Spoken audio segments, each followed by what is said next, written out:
Hello, everyone. Welcome back to the Benjamin Cure Show. Today, I'm joined by a very special guest, one of the biggest and most prominent elected officials in our community, one of the most important in a time like this as well, the Mayor Doral Christi Fraga. Mayor Fraga, thank you so much for joining us today. Thank you, Benjamin. Thank you for that introduction. I don't know if I agree with you, but thank you. I certainly agree. I think you've done some great work in Doral, Thank you. when it comes to law enforcement, when it comes to policing, as well as many of the projects that you've taken up, like Doral Central Park, so many different things that I want to touch upon today that are positive. But I do want to start on a little bit of on a sensitive subject here, because just a few days ago, Venezuela has suffered two back-to-back terrible earthquakes, a 7.2 magnitude, a 7.5 magnitude. As of this morning, June 26th. The death tolls unfortunately confirmed at around 589 people. There's still at least 200 people trapped, and there's more than 4,000 injuries reported.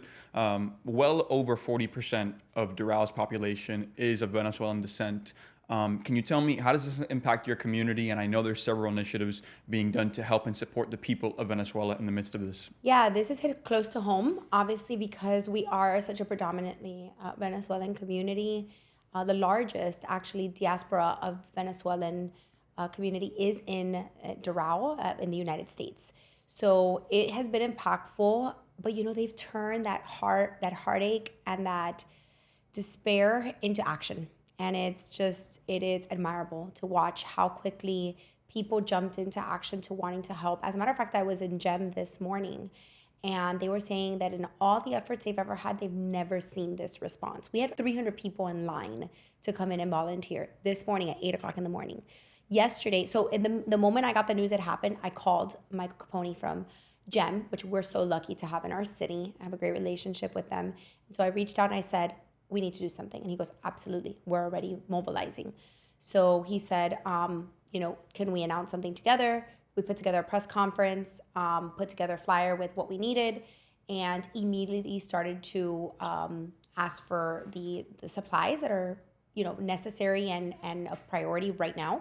We set up centers around Doral. So our election supervisor was nice enough to allow us to use her site in Doral, which is the headquarters. We did Doral Legacy Park. We did El Arepaso, which is very well known to Venezuelans, and they wanted to help, which is Sunshine Gas, Max Alvarez, which is a beautiful family. They jumped into action. And then we also had the Inter Miami Foundation reach out to provide new stadium as a site. And then, of course, GEM, which is in Doral. And so we immediately announced those locations, organized all the logistics to pick that up daily, and then put out the list of things that we need. And we filled every single one of those locations in hours as of 3 o'clock yesterday. And so we've had trucks back and forth from those locations all day. And we're ready for hopefully the first flights to go out soon. Just need the Venezuelan government to give the approvals. We are in conversations with the Department of State, Southcom. We know that already search and rescue teams have been deployed from the United States. They're there. More are arriving, but now we need to get these very necessary supplies to them. And then medical supplies is a totally different world, and medicines are a totally different world and more complicated need that has its approval processes. So we're working on that as well, and we're asking for companies that want to give large donations in a monetary form to be able to buy the medical supplies and the actual medicines needed to get that to the Venezuelan people. It's incredible, and it really is a testament to you and your administration and who you've been since you began your journey as a public official. With that in mind, can you tell us a little bit about how you got into public service and your journey into this arena? My elevator pitch, nothing that I ever planned. I studied accounting and finance, and actually that's still my profession and what I do and what I do, my company. I always say my profession, my company, my business feeds my family, and politics feeds my soul. And so not what I was planning, but it was God's plan. We had our businesses in Doral. We were having severe issues with flooding around some properties that we owned on the commercial side, or my family in partnership with some other people. I did a lot of the property management and accounting, and I was basically told at like 22 years old, go figure out at the city how we get these streets turned over. And the rest is history. I came in. They started the Doral Merchants Association, it was a steering committee that was created to bring the business community together to get these roads turned over, or maybe create a business improvement district. All things we're still trying to do today. It's very complicated to a certain extent, and we have a lot of foreign investors in these areas, and so you have to get a certain percentage in. But I learned so much, and I realized how important local government is to us, and the decisions are made every day impact our daily lives. As federal government, obviously, as well, state as well, but the local is so, so important. And so I got involved young, and I grew a passion for it. I started to see, like, are these the people really making decisions for us? And started to realize that we needed to be a part of the solution. And more importantly, our generation. I was like, I've grown up in this city. I want to have my kids here. I care about what we're leaving behind. I care about what we're building, because the city was a blank slate, really, which is not something you get to see often. So I was so fortunate to be a part of the development of this community and what it is today. Like, we literally had a blank canvas. We got to design the city we're enjoying today, and protect the characteristics that we so much value in our city. And that's been my biggest push and challenge, right? Is protecting that family community that we love and value. So that's really how I got involved. It was just one step at a time. A door opened, and I always said that I've had a lot of very, very hard moments where I've said, maybe this isn't for me. Maybe, why am I doing this? And I always say, good people don't do politics. It's hard.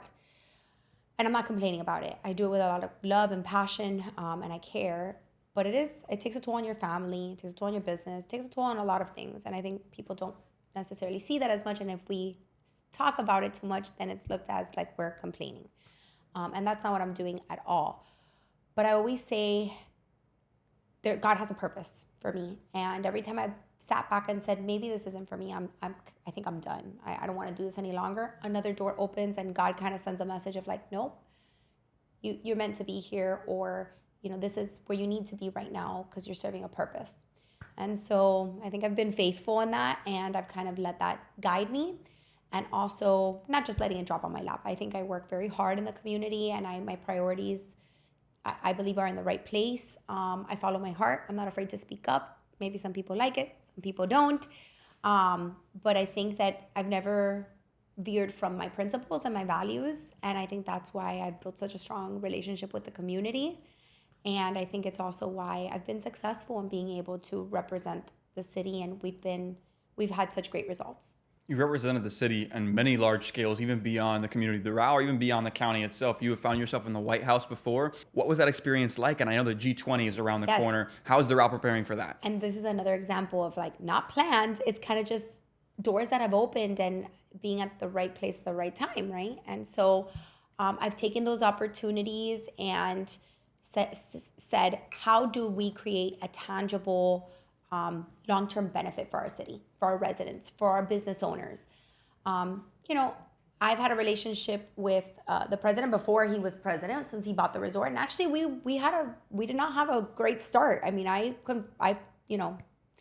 stood up quite a bit, and when he came and purchased, and there were some things that the community wasn't happy about when he bought the resort, I think he did a great job, and the resort definitely needed a facelift, and it was not in great conditions. We were gonna, we would have seen development on those golf courses if he wouldn't have made the investments he made. And I think it was hard for the community to see that at one point, because he did a lot of things that weren't very much favorable. But it was important to represent both sides. And I think I took a very neutral position, but I stood up to him when I needed to, and advocated for the residents, but also advocated for the fact that this was an important investment to our community. So fast forward, he becomes president, and I've had the relationship now from his side as a business owner in Doral. And we have an opportunity to do some incredible things in Doral. I have not been a fan of every policy, but I think he's done a really great job in the things that we've needed to do, and to take back our country and be respected for the things we've been respected for in the past. I think we can all stand behind, we need to close borders and to fix concerns that would have really threatened our national security, or are threatening our national security. And so I stand behind those measures. But obviously, I come from a community and an immigrant family, and a community that's predominantly immigrant. And it's been hard to watch how some of the measures have affected people in a very tough way. And there have been victims of the lawlessness that existed for 4 years. That maybe didn't deserve it, or haven't deserved to face what they're facing now. And that's been really hard to watch. And so we have to advocate for them and for those families that have been, I think, strong have been strong advocates for our community, have invested, have positively impacted our city, right? Because not all of them are bad. So that's been, I think, the challenge, but it's given me an interesting opportunity to advocate from that position of having a relationship, being invited to the White House, having the G20 coming to our city has given me new relationships and opportunities to continue to advocate for these things that we believe in. And so, yes, I've found myself in the White House a couple of times, and I'm very transparent. I tell him like it is. When I sat with him at dinner, I said to him what I believed with a lot of respect and also understanding my lane, but saying, this is my time to speak up for what I have lived my entire life. You know, listening to my grandparents' stories, listening to the Cuban American story, and listening to the Venezuelans, and so many others that have fled oppression and come to this country to find refuge and opportunity. And I do believe that if you come to work hard and be a positive member of our society, this is a great place to be. We don't want the ones who are coming here to freeload and not provide and not positively impact our community.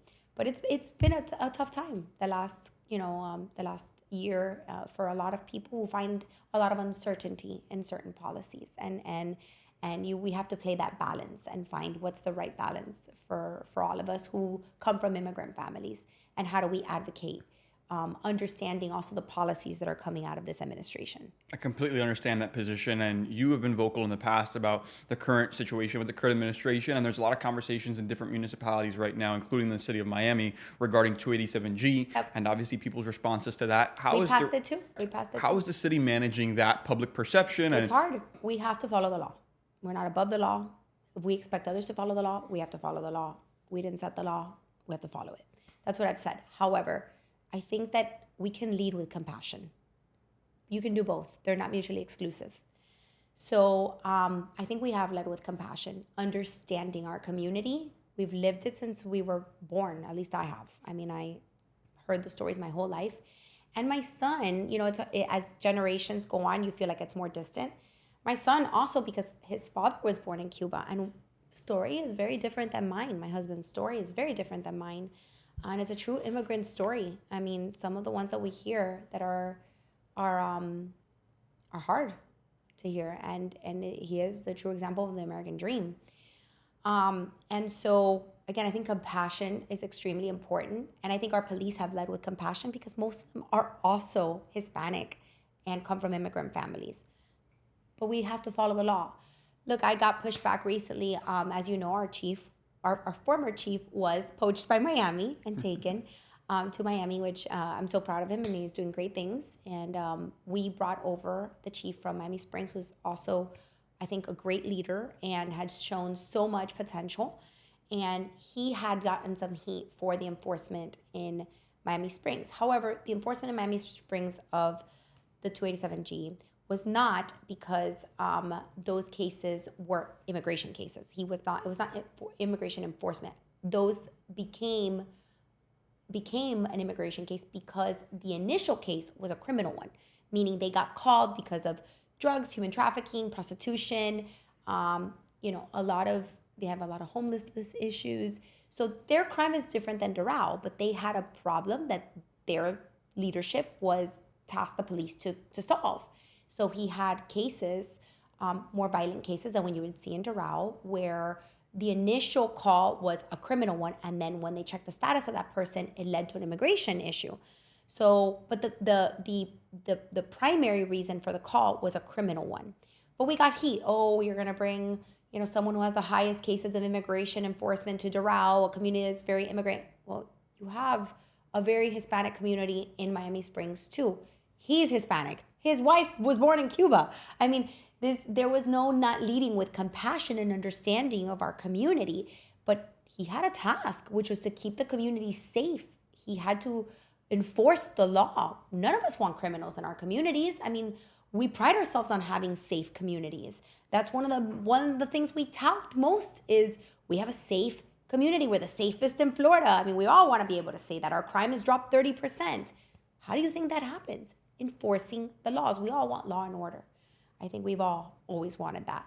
And so, but it's not exclusive to compassion and to policing in a compassionate way and leading in a compassionate way. And on that note, I was going to get into it. You have been a fierce supporter of law enforcement in your tenure as a public official in a really positive way. And Doral has seen several drops in crime over the years in your tenure. Tell me, on a concrete level, on a day-to-day level, what are you doing as an elected official and as a mayor to make sure that law enforcement feels supported and to have those kind of results? Two things. Community policing. We do a lot of things with the community. And it's not just cafecito with a cop. We do events with our special needs. So we have badges and baskets and badges. So we go and they play basketball with the special needs community. We do badges with bingo. And so they go and they play bingo with the seniors. So we build rapport. We build relationship. They are a part of our community. They're not just seen as the enforcers. And so I think that's really important. So if people feel that they build the trust and they feel comfortable making those calls. And two, we prioritize funding for policing. Period, end of story. What we need is the right technology, the right infrastructure. Our police need to feel that they can do their job and they can do it safely. And so that's how we've always supported them. I have an open line of communication with our police officers and with our command staff and administration. I'm at every event with them. I want them, when they do something, I want them to see me there so that they know it's not just words, it's actions. That's amazing. And when it comes to, we're just talking about infrastructure. I want to touch upon the capital improvement projects, but obviously property taxes are a big conversation in Florida right now. Oh, that's a whole nother podcast. Correct, which would alleviate stress, I assume, on many residents. And I would love to hear that perspective from you as a leader, but also I know create some gaps in the budget. Yes. Could you tell me a little bit more about how, maybe your municipality plans on filling that gap and how impactful do you see it being in both a positive and negative way? So we absolutely need tax relief, right? I think that tax reform is important, and it's something we should be doing consistently. Like, we shouldn't have waited 20 years to reform, some of our tax structure. For example, I think exemptions amounts needed to go up. They haven't gone up in years. Things like how you qualify for a senior exemption. Who makes $33,000 a year anymore, even as a retired senior? So a lot of people don't qualify because the legislation that existed, let's call it the tools in our arsenal, weren't sharpened for a very long time. And I think that needed to happen. That exercise has to happen, and it has to happen more consistently. The problem is the way it's happening now is going to be very difficult for many cities. We are very, very fortunate in the city of Doral, where we have led always with a very, very conservative budget, very fiscally responsible. We actually have the lowest millage rate in Miami-Dade County. It's a 1.689. Super, super low. And we've lowered it consistently every year. We just lowered it last year. We don't always go back to the rollback rate, but we will lower it, to make a point that we are doing our best to be conservative, to save, and to put money back in the taxpayer's pocket. As a matter of fact, last year, what I did was every home that qualified for the senior homestead exemption, we gave them an automatic grant. So we refunded them $250, basically saying, you're a senior in our community. We want you to be able to live better here. We want you to age here. We want you to retire here. We want you to stay here. We don't want you to be displaced. So we refunded them basically what they pay in city taxes. I also passed, back in 2015, I passed the long-term senior homestead exemption, which means if you're a senior in our city that has lived in the home for 25 years and you meet all this criteria, again, the criteria hasn't been updated in 20 years. So the criteria to qualify was very difficult. Like 30 houses qualified in Doral, but you don't have to pay city tax as a senior. But the qualification was very difficult. You had to make less than $30,000 a year. Your house had to be valued no more than $250,000, the assessed amount. You had to have lived in the house for 25 years. It's hard to qualify. I think if we could improve that, more people would qualify, and the vulnerable populations that truly need that relief would get it. So we've done a lot to put money back into our taxpayers' pockets. I'll tell you this, the city of Doral, what we collect in ad valorem doesn't cover our core services. Our police budget is 48 million about. Our public works, or let's take just our transportation budget. Okay, it's about 20 million between, and transportation, I'm talking about road repairs, trolley services, freebie, those things. So what the state is identifying as core services. So what we collect in ad valorem, which is about 60 million, doesn't cover two of our major core services, infrastructure and public safety. So we are using every dollar we collect from our ad valorem, which is our property taxes, to cover the operations of our city. Everything else that we collect is from franchise tax, other revenue streams that come in. So when I came in, this was my priority. And again, I think Doral's always been forward thinking in these things. When I came in, and I'm an accountant, like I told you, I finance, that's what I do every day. Came in and I said, okay, how do we continue to lower the millage rate, save our taxpayers money, but still continue to provide excellent quality service? Exceptional service is what we call it, and enhanced services, because we have a lot of enhanced services in our city, and not burden our taxpayers. So we started to focus on revenue generating assets. We were able to get 10 acres of land, which we are currently looking at developing for revenue for the city, but it's also going to meet another need, senior living. We have no senior living in our city. What does that do? Not only will it create revenue for our city in the foreseeable future, but it will allow our seniors to have a place to move to and age with dignity and services. We're going to have an affordable component and a market rate component. It'll have also independent and assisted living, so that will generate the funding or the revenue for the city.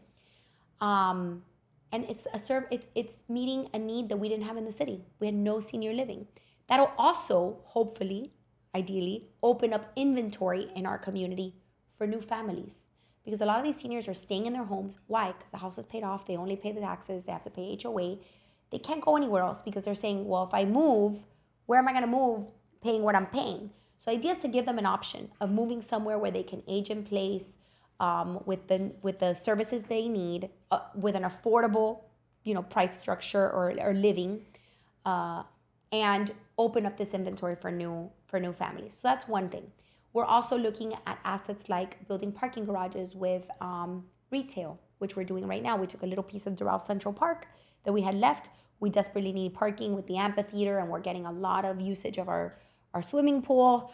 And Central Park is a park that's really attracting people from all over the county. We have so many great amenities there. So we're building a parking garage. We're going to do covered pickleball courts, which we can rent.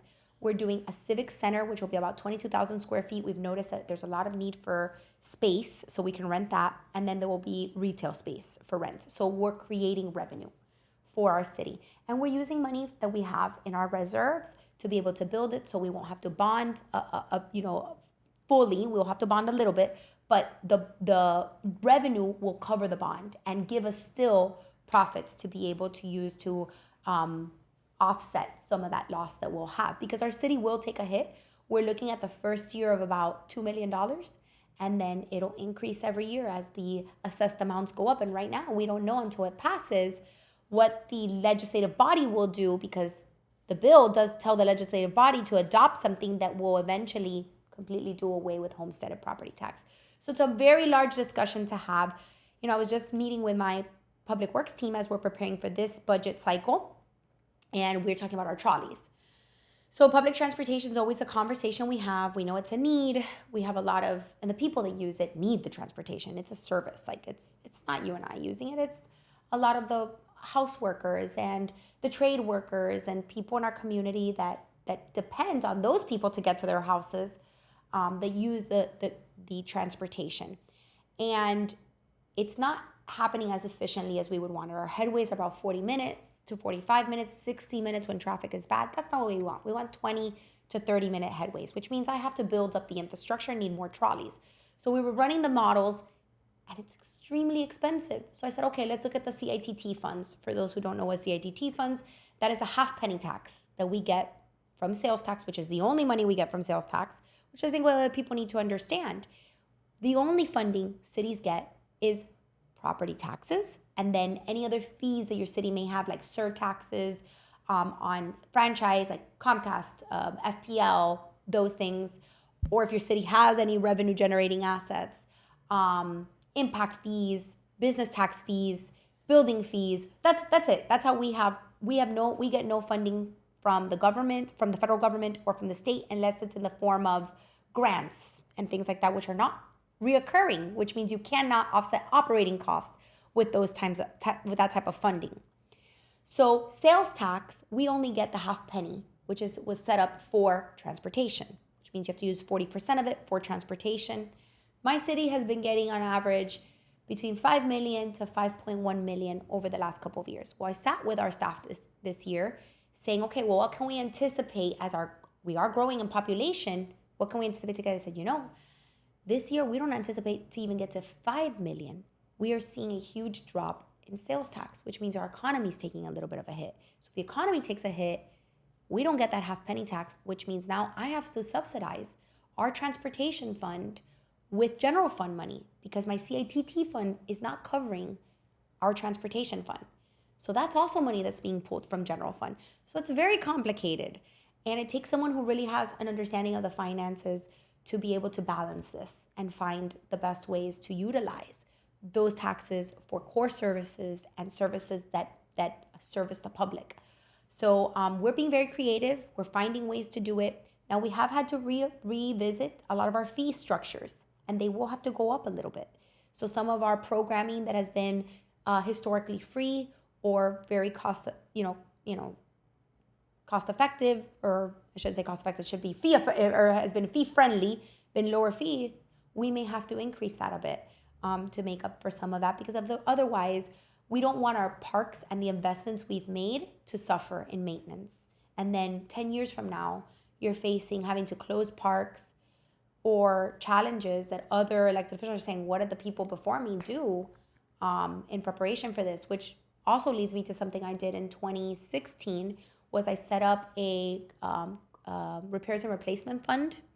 And I put legislation in that requires us to put a percentage of our budget every year in our repairs and replacement fund. And the only way you can use that fund is with a majority vote if it's not being used for replacements of major assets, like a roof of a park building or an AC unit, or like the replacement of a pool or a playground, that type of stuff. When it comes to transportation, you have also talked in the past about the importance of maybe leaning into the future, vertical aviation. And I know that's incredibly important. Fan. So am I. We've been following the evolution of Joby since it started, like my husband and I, because I do think it is a potential way of the future. It's hard to think about, but I do think it's here, and it'll be here quicker than we know. I agree. I think one of the things that I've thought about, I was driving through the city of Miami in particular with my girlfriend and a friend of mine, and I was looking at all the large buildings and all these parking garages, and I was thinking, if you just set up a couple helipads on each of these garages, I mean, how many practical uses or how many practical units of vertical aviation could you have in the air by, let's say, 2030 or by 2035? I think it's a lot more than people realize. Yeah. So to not to hit on things like Waymo and things, which I think are very innovative and great, but it's just another car on the road. And then if you've got only one person, and I said this to Waymo, so I'm not saying anything that I didn't say to them directly, which is what you'll get from me, right? It's like I don't say anything that I wouldn't say to someone's face. I told them, I said, I love it, it's great, but what are you really doing for transit? Like, what are you really doing to get cars or to get more people in one car, in one vehicle, or cars off our road, right? Which is the quality of life issue, is traffic. People don't want to sit 2 hours in traffic anymore. So what are we doing to really make it easier, more efficient for people for transit and to commute? How are we getting them there faster and more efficiently and less costly? So, Waymo and these things are great, but they're not solving our problem. They're just putting another car on the road. And I can't tell you how many times I've driven and seen a Waymo car with nobody in it driving around. And I'm like, okay, another car on the road, creating another, place. And so that's the kind of concern I have in supporting some of those things, or kind of exploring it. I think that we're not really solving the problem. Agreed. And so I think things like Joby will eventually solve it. Now, on the cost side, I think it'll be harder. It will be a more luxurious option. But for those long distance commuters, I think it's totally doable. For sure. And I'm sure the margins will get better as the tech gets better. And when it comes to things like Waymo, I think everybody is a huge fan of the idea of autonomous vehicles. Yeah, I myself drive a Tesla. I'm at 83% full self-drive, which means I'm only driving my car 17% of the time. Congratulations. Thank you. Very brave. Yes, I love it. And the technology's gotten a lot better. Elon Musk tweeted out the other day that Tesla has achieved over 10 billion miles of full self-drive across the world. So the tech is improving. When it comes to Waymo, unfortunately, I feel like their technology and other technologies are not quite there yet. They're a little more jerky as a vehicle. There's been videos online that people see on platforms like Only in Date or Lifestyle Miami, where sometimes the car does not react well to an unforeseen circumstance Right. like construction or a pedestrian. And so that's definitely a challenge. But I think vertical aviation is absolutely something to lean into. And another, transportation related thing that you've really leaned on are the trolleys over the years. And you've done a great job. You've mentioned this in your State of the City address over the years several times, and you've improved the units. And I think you've also had programs in the past, correct me if I'm wrong, where developers could contribute to either Correct. a fund or to the actual They buy the trolleys. buying the actual trolley. Correct. So, I've never heard of anything like that done in a municipality, and I think it's an incredibly smart incentive on your guys' end. Tell me a little bit about that project and the success of it. Yeah, so two things with our trolleys. So when I became a councilwoman, we had 2 trolleys. We now have 25. We have to retire a couple because they're very old. So by next year, we'll have about 20 that will be completely in rotation. We bought some also. But, and that's the challenge with transportation, is that because you're in traffic, you have to have a big fleet. So it's very costly. But yes, we created the FIU route. So here's the challenge with transportation. It's that final mile. How do you connect people that final mile? And so that's what we were always trying to solve. So it's microtransit. It's how do we connect it? And so what I realized was the trolley was serving the inner city, but what were some major points of traffic or concentration of people that we weren't getting to? Dolphin Mall, FIU, because they're outside of our city. Let me be clear. Some people think Dolphin Mall is in Doral. It's not. Sweetwater. So Dolphin Mall, FIU, and the airport, and the metro station, which is in Medley. So all these things are outside of Doral. Our public transportation, one of the CITT restrictions is it has to fund within our city. So we were able to get the approval, and I started with the FIU route to connect that final mile. And so we did a direct route to FIU. And it's actually our second most utilized route in Doral. Our first route is Route 1. Our second route is Route 4, which is the FIU route. I'm very proud of that. So clearly we were serving a need. And so we have looked at how we connect points outside of our city that have high concentration of people that connect the final mile. And then second was, okay, how do I invest into this infrastructure without committing a large capital asset or capital purchase up front? And so we got developers to do it. So it was an incentive. We couldn't force them to do it, but it was hey, we're looking to provide more transportation.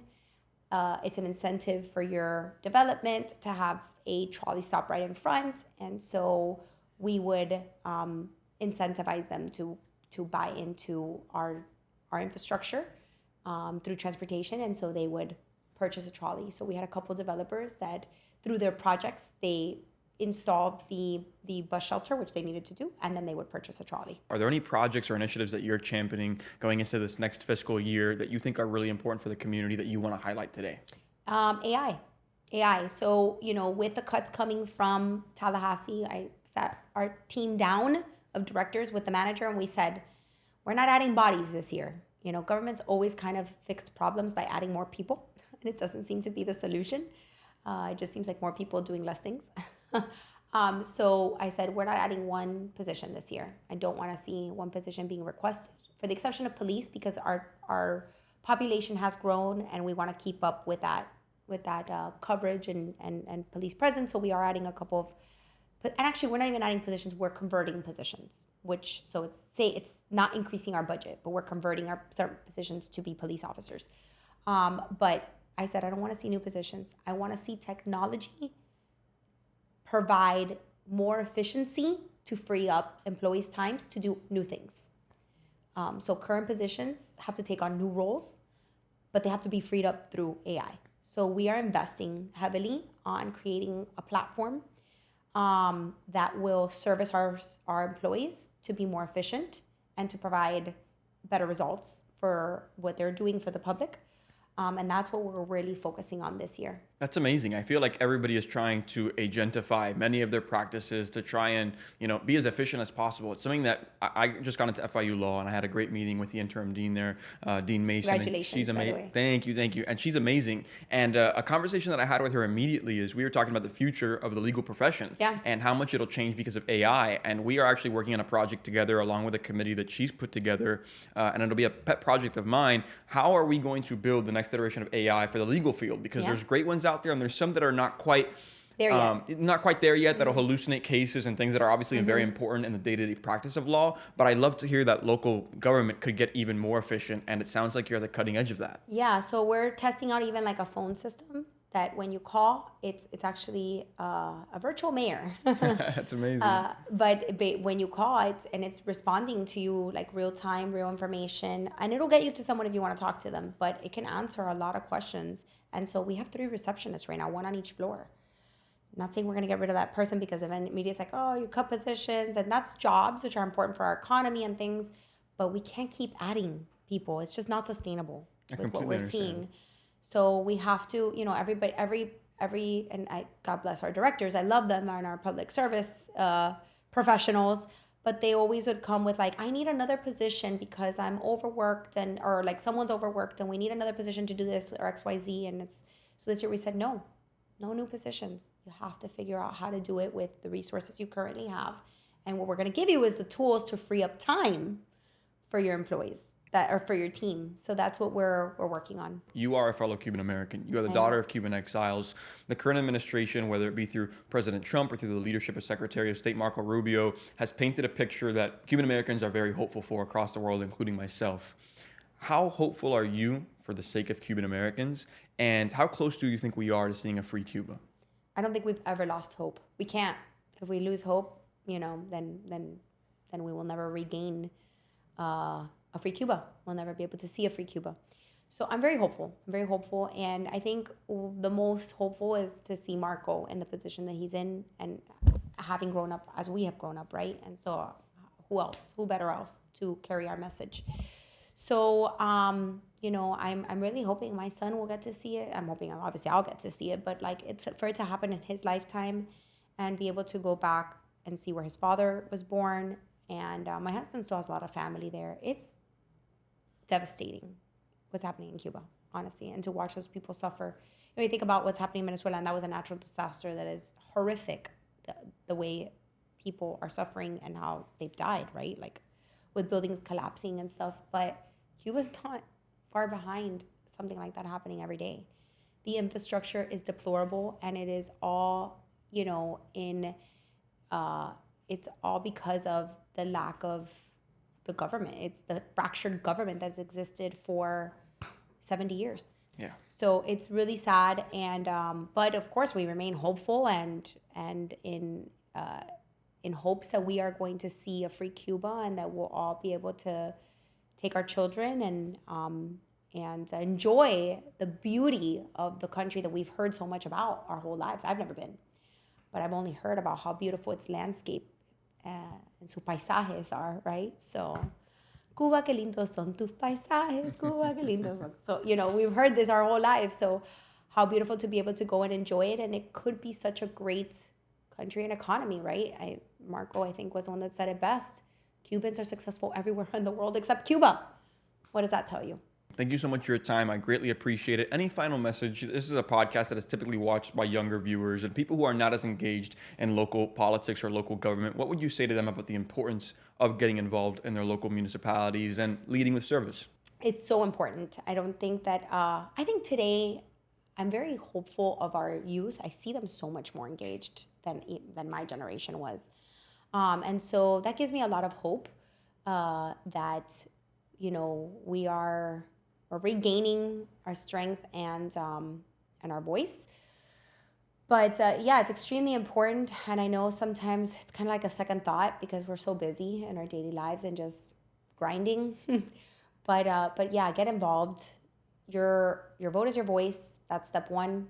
And then your actions are the results, right, of what we see in our community. So I think everybody cares. It's just finding the time to show that in action. And so, but I am hopeful. I do see a lot more youth. As yourself, you're a great example of this. Just really engaged, interested, and reignited in the American dream. Kind of said it better myself. That is the goal, and it's something that clearly you are living out every single day. Mayor, thank you so much for your time. Best of luck to you. And we look forward to watching you lead in whatever capacity that may be in the future. Absolutely. Thank you, Benjamin. You too. Thank you.